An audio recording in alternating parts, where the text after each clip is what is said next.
For a lot of people here in Sweden, China and all of its human rights atrocities, its authoritarian practices, and the threat of its influence might seem like an abstract issue, but it's not. I'm Ryan Liu for Bauhinias for Freedom. We are a Hong Kong human rights and democracy advocacy group based here in Sweden. To help explore the extent of China's reach into this country, we reached out to journalist Jojje Olsson, Swedish Defence Research Agency analyst Oscar Almén, and Member of Parliament for the Social Democrats, Anders Österberg. So until recent years, most of the Western world agreed to do business with China and generally overlook or completely dismiss its authoritarian practices and the general treatment of its people. The reason was a widely held belief that through international interaction and economic engagement, China would eventually find democracy, change through trade. It has been said here in Sweden, if you just trade with other countries, the other countries will develop democracy, they will respect human rights. We need to take a discussion about this because that is not true. We can see with all the trading with China, the other authoritarian regimes, has not been better.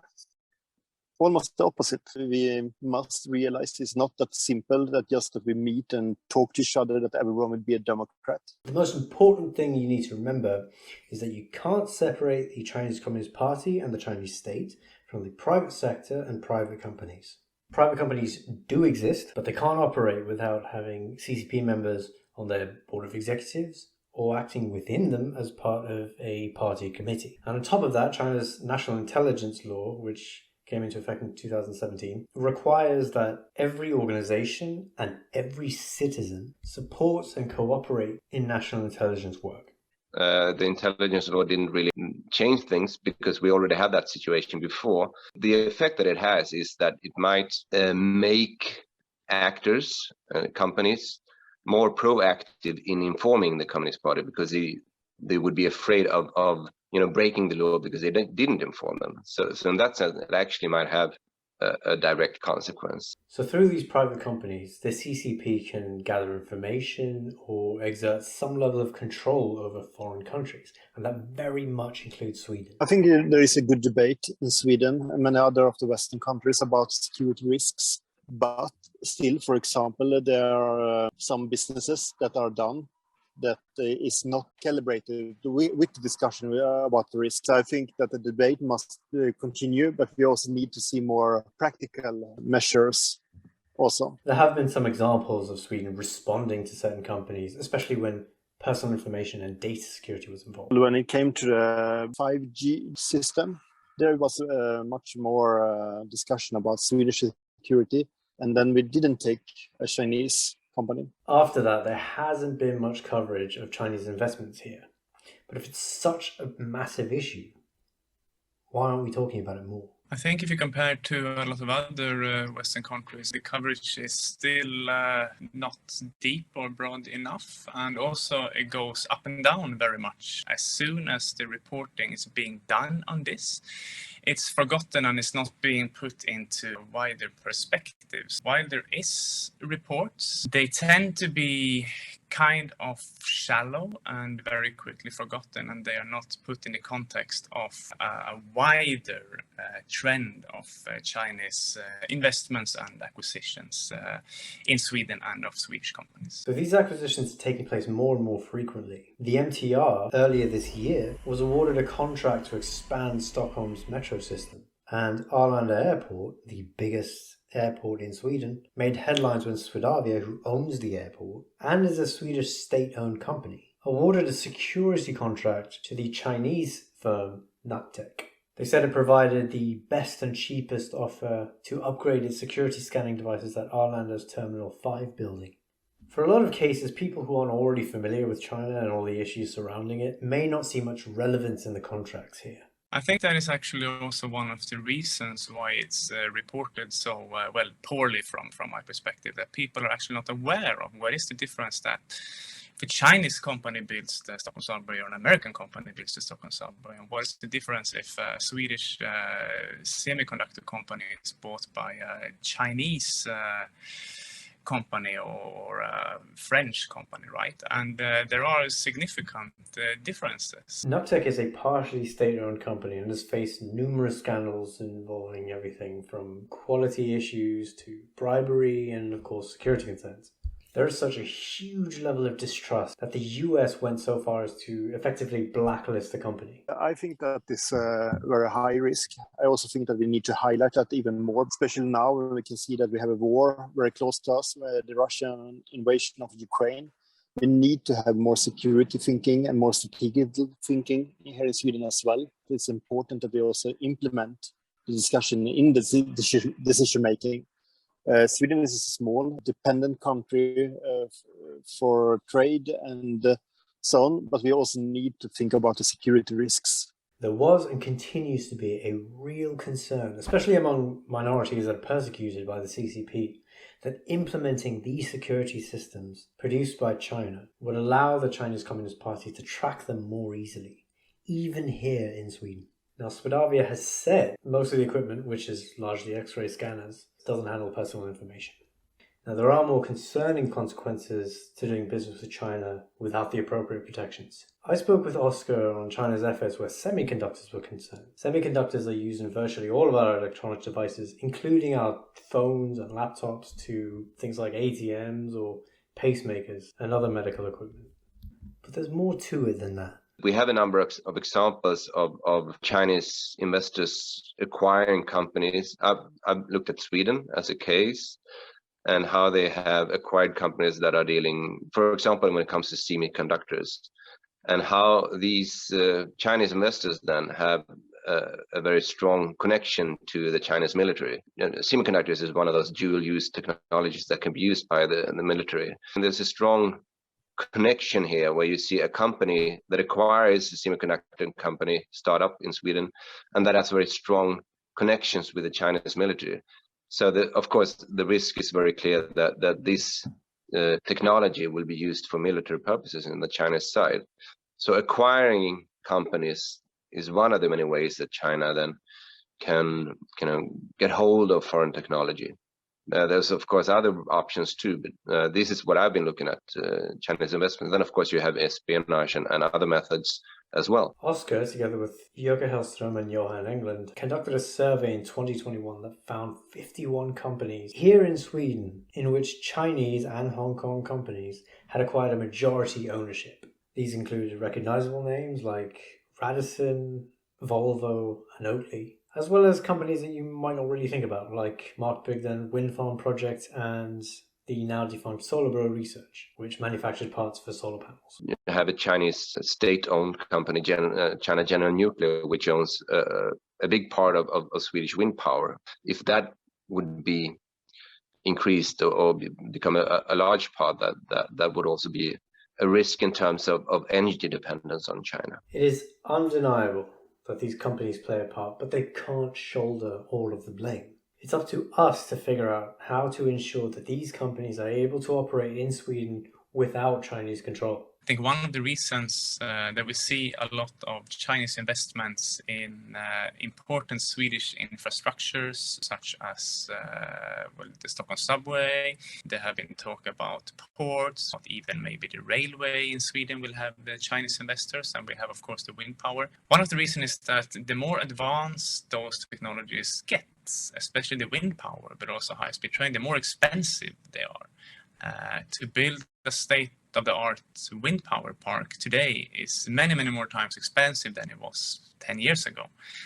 And that means that the Chinese companies have an upper hand because they have so much capital, they have so much money. If the investments in critical infrastructure such as trains and wind power and subway and so on is getting more costly, how can we find a way to kind of finance it on our own instead? Because the wind power in Sweden used to be mostly Swedish owned by Swedish companies until just a few years ago, actually. But since it became more expensive to invest in those wind power parks, the Chinese companies have coming in and taking over those investments. Many of these acquisitions were focusing on small and medium-sized companies that are dealing in high technology and technologies that the Chinese Communist Party has stated that it wants to become self-sufficient in. Some of them would have this risk of having a dual-use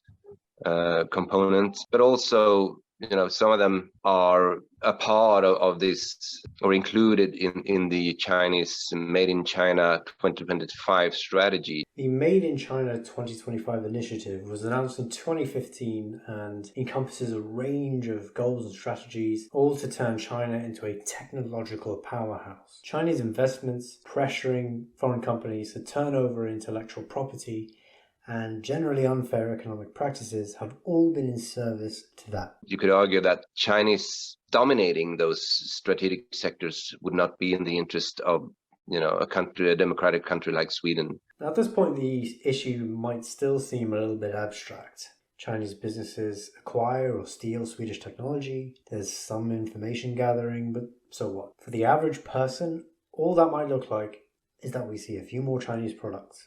Only it's not just their products. China's presence in the market, because of the CCP, also comes with a little more political and societal control than you should be comfortable with. Chinese economic influence and dominance in very important companies also gives China economic leverage. Chinese private companies have a lot of obligation towards the regime, towards the authorities. Beijing wouldn't hesitate to remind Sweden that we control the subway, we control some of the wind power, we control parts of the airport.